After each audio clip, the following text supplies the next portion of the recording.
Look at that bear. This is in Cades Cove on the loop, just past the second drive across. Oh, yeah, he's coming this way, or she, or it. So we won't stay long because we want it to stay natural and happy. Look how precious. You don't have to use my words, obviously.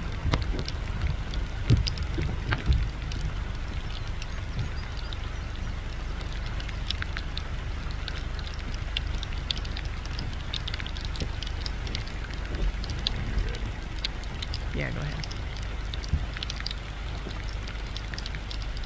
That way other people can see it.